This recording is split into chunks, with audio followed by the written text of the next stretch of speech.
Hello friends. Korean drama किसको पसंद है? मुझे तो बहुत पसंद है भैया। खास तौर से ऐसी एक कोरियन ड्रामा मैंने अभी रिसेंटली देखी। It's a series actually, 9 part 10 part series, जहाँ पे एक एक एपिसोड कुछ 1 घंटे का है, कुछ 30-35 मिनट्स का भी है। The name of the series is squid games. ये मुझे कहीं ना कहीं याद दिलाती है हंगर गेम्स, मेज रनर, और अभी हाल फिलहाल में एक और मैंने एक और सीरीज देखी थी, एलिस इन द बॉर्डरलैंड। इसकी भी मैंने रिव्यू पोस्ट करी हुई है। मुझे इस पूरी जो भी ये थीम है इन सभी मूवीज़ का, मुझे इन सब की याद दिला रही है और इसी थीम पे बेस्ड है। होता क्या है, अगर आपने क्यूब देखा है, एस्केप रूम देखा है, तो उसी थीम थ्योरी के ऊपर है कि आपको बेसिकली गेम खेलना है and it becomes a survival game. Game क्या है? गेम वही है जो हम बचपन से खेला कर रहे हैं।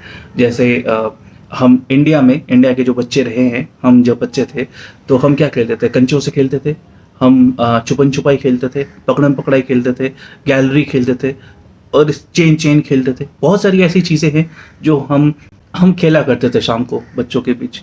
और इसके लिए कोई खास रिसोर्स की ज़रूरत नहीं थी। एक पेड़ की टहनी से हमने ड्रॉ कर लिया लाइन रेत के ऊपर, मिट्टी के ऊपर, और हम शुरू हो गए खेलना। If you can relate to this, please press like. और अब बताइए कमेंट्स में क्या और कौन कौन से ऐसे गेम्स खेलते थे बचपन में जो कि आपको इस तरह से याद आ रहा होगा। राजा मंत्री चोर सिपाही, ऐसे बहुत सारे और गेम्स हैं। इसी तरह के जो बच्चों वाले गेम्स को किस तरह से एक सर्वाइवल गेम बनाया गया है। सर्वाइवल गेम का मतलब है अगर आप हार गए इस गेम में, you will lose your life. ऐसा ही हंगर गेम्स में था, ऐसा ही मेज रनर में था, ऐसा ही एलिस इन बॉर्डरलैंड में भी था।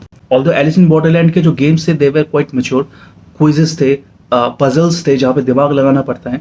ऑल्दो हाँ, दिमाग यहाँ भी लगाना पड़ेगा, but ideally the game is pretty simple. You just have to pick any random, जैसे कंचे खेलना, इसको दिमाग नहीं लगाना, right?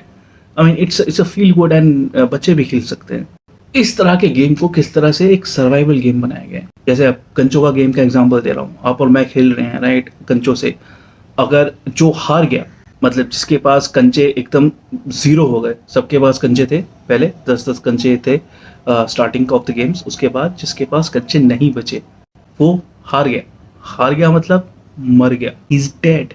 And with each level of this games, जाहिर सी बात है गेम की स्ट्रक्चर बदलेगा, गेम का लेवल बदलेगा और प्राइज मनी भी अटैच्ड है। एक ह्यूज सा एक पिगी बैंक दिखाया जा रहा है, उसमें पैसे डाले जा रहे हैं और एवरी लेवल के बाद जो जो इंसान बच रहे हैं उनके वो मनी दिखाया जा रहा है उस पिगी बैंक में। एंड जाहिर सी बात है लास्ट मैन स्टैंडिंग वो ये सारे पैसे लेके चला जाएगा। ये थी संक्षेप में, विदाउट गिविंग मच स्पॉयलर्स, कि आप इस सीरीज से, स्क्विड गेम से क्या एक्सपेक्ट कर सकते हो। अब मैं आता हूँ कि इसमें एक अच्छी बात क्या थी। Visually very satisfying, background music बहुत अच्छा था, लोगों की एक्टिंग बहुत अच्छी थी। मुझे कहीं नहीं लगा कि लोगों ने ओवर एक्टिंग करी थी। मुझे कोरियन ड्रामा में हमेशा ये पार्ट अच्छी लगी है, दो चीज़ें अच्छी लगी। एक तो एक्टिंग बहुत ही अच्छी है, डायरेक्शन, स्क्रीन राइटिंग, ये सब बहुत ही अच्छा है। दूसरी चीज़ ये कि ये these guys are very true to their values, their family values, their tradition, their customs. मुझे बहुत अच्छा लगा एक दूसरे के साथ टिके रहना, family comes first and all that stuff. वो चीज़ इतने ब्यूटीफुली दिखाया जाता है कि ड्रामा में वो इंडिया में भी नहीं दिखाया जाता कि इंडिया में कितनी अच्छे वैल्यूज़ और रूट्स से जुड़े रहे, इस तरह की हमें सीख दी जाती है। बट ऑफ लेट बॉलीवुड या काफ़ी सीरीज़ में वेस्टर्नाइज्ड कॉन्सेप्ट को प्रमोट किया गया और मैं इसके अगेंस्ट नहीं हूँ, don't take me wrong. What I am trying to say is किस तरह से वो साउथ कोरिया आगे भी बढ़ रही है commercially, economically, and at the same time वो अपनी रूट से भी जुड़ी हुई है in terms of the values. सीखना चाहिए हमें। तो इस मूवी में ये क्या था आपको बताया मैंने, क्या एक्सपेक्ट कर सकते हो बताया मैंने। Although the games are inspired from kids games, लेकिन सर्वाइवल गेम की तरह से इसको एक लुक देने की वजह से खून खराबा बहुत है। कहीं ना कहीं ये पूरी की पूरी जो सीरीज है थोड़ा बहुत एक सोशल एंगल भी ले लेता है कि जब सर्वाइवल में बात आती है ना, दोस्त के अगेंस्ट हो जाता है। I mean we all have seen that, but ये हमने होते हुए इस सीरीज में देखा है कि दोस्त गाइस जो थिक एज फ्रेंड्स, उनमें भी जब सर्वाइवल की बात आती है कि या तो ये या तो मैं, सही सी बात है, लोग अपना ही सर्वाइवल पहले सोचते हैं। तो भैया अगर आप अपने आप को सबसे आगे नहीं रखते, दूसरे भी आपको आगे नहीं रखेंगे। That's the key of survival. ये बहुत अच्छी तरह से दिखाया गया है। और हाँ, जाहिर सी बात है बहुत कैपिटलिस्ट चीज़ों के भी एक सटायर है कि जो जिनके पास पैसा है वो सामने वाले इंसान को कुछ भी नहीं समझते, गेम ही समझते हैं, सामने वाले इंसान को खेल का एक पॉन समझते हैं।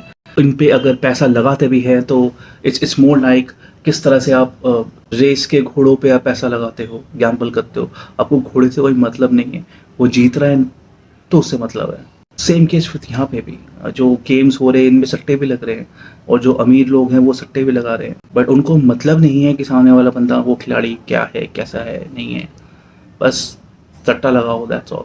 इस तरह के बहुत सारी ऐसी छोटी छोटी सब प्लॉट्स हैं या इंटरनल मैसेजेस हैं। मैं बोलूँगा ये मूवी एंटरटेनिंग है, बच्चों के लिए नहीं है, बिल्कुल भी बच्चों के लिए नहीं है। अगर आप वीक हार्टेड हो दूर रहो इस सीरीज से, क्योंकि बहुत सारा खून खराब है, अनअपोलोजेटिक खून खराब हुआ है, बहुत सारा खून खान और मर्डर भी करने का, मतलब मर्डर भी क्या बोलूँ मैं इसको, मर्डर नहीं है बट सर्वाइवल के लिए एक दूसरे को चाकू से मार देना, और ये सारी चीज़ें बहुत हैं इसमें, बहुत है। हाँ, आप इसको देखिए स्क्विड गेम्स, और आप मुझे बताइए कि स्क्विड गेम्स अगर आपने देखी है तो कमेंट कीजिए आपको कौन सा वाला पार्ट, कौन सी वाली सीरीज़, कौन सी वाला एपिसोड आपको अच्छा लगा, कौन सा वाला गेम आपको अच्छा लगा, किस पर्टिकुलर कैरेक्टर के लिए आप रूट कर रहे थे इस पूरे गेम में, सीरीज़ में। अगर आपने नहीं देखा तो आप ये नेटफ्लिक्स पे देख सकते हो।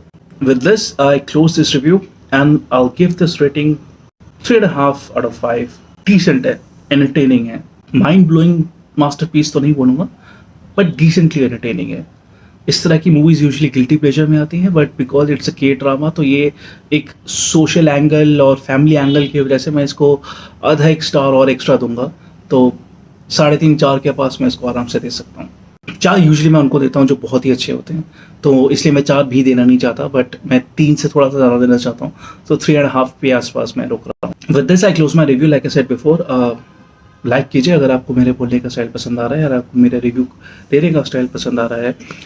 सब्सक्राइब कीजिए अगर आप मेरे फेस को पहली बार देख रहे हो अपने न्यूज़ फीड पे, वो जो रेड बटन है नीचे उसको दबा के क्लिक कर दो, बेल आइकन दबाइए, सो दैट मैं जब भी कोई रिव्यू और सीरीज़ के बारे में बात करूँगा तो आपकी न्यूज़ फीड पे आ जाऊँगा। With this I will see you on my other video, take care, God bless.